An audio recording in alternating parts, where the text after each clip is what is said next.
इंदौर का ऐसा suicide case जो किसी फिल्मी कहानी से कम नहीं। एक कारोबारी, एक पब और एक दोस्त, और फिर ब्लैकमेलिंग का ऐसा जाल जिसने एक जिंदगी छीन ली। भूपेंद्र रघुवंशी के सुसाइड नोट में लिखे हैं कई सनसनीखेज राज। देखिए ये खास रिपोर्ट।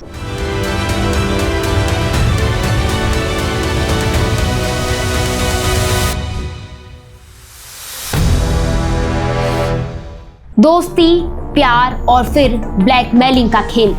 इंदौर का ये हाई प्रोफाइल केस किसी क्राइम थ्रिलर से कम नहीं।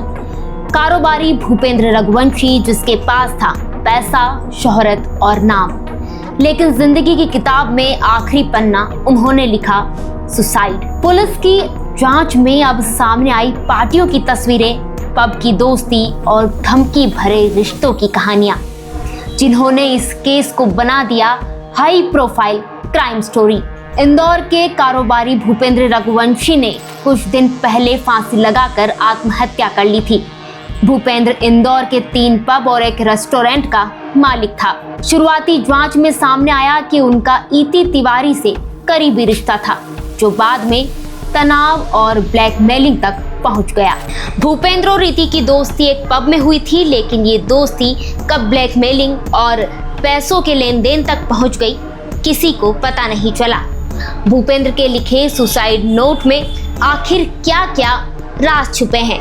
भूपेंद्र ने 4 अलग अलग सुसाइड नोट छोड़े। इसमें लिखा, इति तिवारी धमकी देती थी कि रेप केस दर्ज करवा देगी।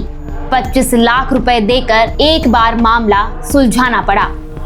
इति बार बार महंगे गिफ्ट, आईफोन, कार और फ्लैट की मांग कर चुकी है।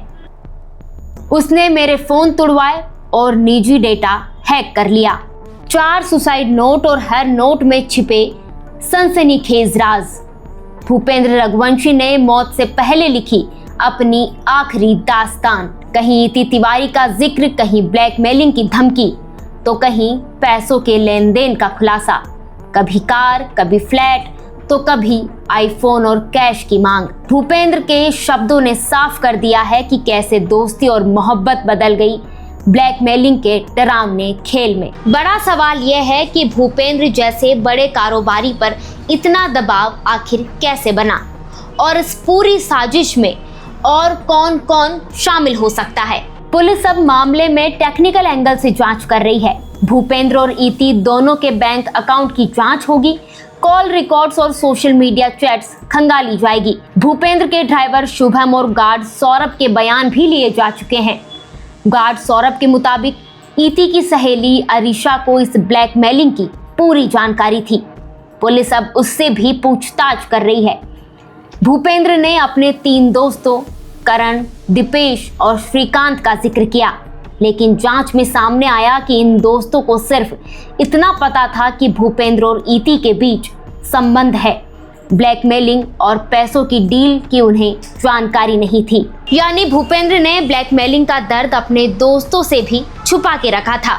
यही वजह है कि पुलिस अब पैसों के लेन देन और कॉल डिटेल्स को सबसे अहम सबूत मान रही है। पुलिस के रडार पर अब सिर्फ इति ही नहीं, उसकी बहन और सहेलियां भी है। सवाल बड़ा है, क्या भूपेंद्र को वाकई ब्लैकमेल किया जा रहा था, या फिर किसी हाई प्रोफाइल गैंग का है ये पूरा खेल।